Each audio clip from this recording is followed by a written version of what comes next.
Sono 3 le batterie previste per questa prova junior femmine 2 dorso. Presentiamo la numero 2, Serena Falcale alla 1, Maia Berlisca alla 2, Moni Gianni della Cruz alla 3, Valentina Carlini alla 4, Greta Pavan 5, Elisa De Polo alla 6, Maddalena Contessotto alla 7.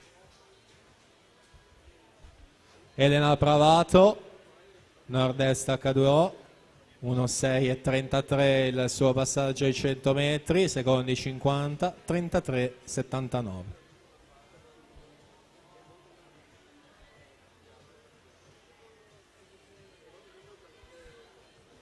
Ancora la Pravato che conduce già nazionale giovanile nel 2015 con 3 medaglie in Coppa Komen, 34 e 37 i suoi terzi 50, a inseguire la Modolo Stabile in seconda posizione.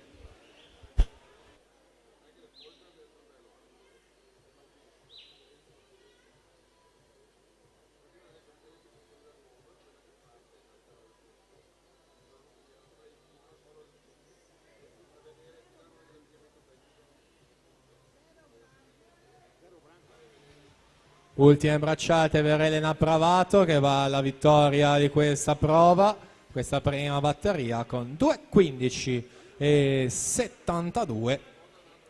Già ottimo tempo nelle batterie del mattino, dovrebbe essere questo il suo miglior tempo stagionale. Matilde Modolo 2.20 e 43 in seconda posizione.